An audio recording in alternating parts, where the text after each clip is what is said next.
മഹാഗണപതിയെ ഭജിച്ചാൽ ദുരിതങ്ങൾ സർവ്വതും അകലും. ഗണപതി ഭഗവാനെ ആരാധിക്കുന്നതിൻ്റെ പ്രാധാന്യം. അറിവിൻ്റെയും ശാസ്ത്രത്തിൻ്റെയും ദേവനാണ് ഗണപതി. എല്ലാ ദേവന്മാരുടെയും ചൈതന്യം നിറഞ്ഞ ഈ ഭഗവാന്റെ അനുഗ്രഹമില്ലെങ്കിൽ ഒരു കാര്യത്തിലും വിജയം നേടാൻ സാധിക്കില്ല എന്നാണ് വിശ്വാസം. ജാതകമനുസരിച്ച് അനുകൂല സമയമാണെങ്കിൽ പോലും ഗണേശപ്രീതിയില്ലെങ്കിൽ സദ്ഗുണങ്ങൾ അനുഭവിക്കാൻ സാധിക്കില്ലെന്ന് ജ്യോതിഷത്തിൽ പറയുന്നു. അതിനാൽ ഏത് പുതിയ കാര്യത്തിൽ തുടങ്ങുമ്പോഴും ഗണപതിയെ ഭജിച്ച് അനുഗ്രഹം തേടുന്നത് ഉത്തമമാണ്.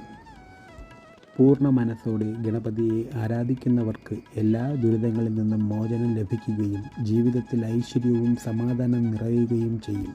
ഗണപതി ഭഗവാന് നടത്തേണ്ടുന്ന വഴിപാടുകൾ: കറുക, മുക്കുറ്റി എന്നിവ കഴുകി ഒരു ഇലയിൽ വെച്ച് ഭഗവാന് സമർപ്പിക്കുന്നത് വളരെ വിശേഷമാണ്. അതുപോലെ 1 രൂപ നാണയവും സമർപ്പിച്ച് പ്രാർത്ഥിക്കുന്നതും ഉത്തമമാണ്. ഗണപതിയുടെ മൂലമന്ത്രമായ ഓം ഗം ഗണപതയേ നമഃ 108 തവണ ജപിക്കുന്നത് ഭാഗ്യവർദ്ധനവിന് കാരണമാകും.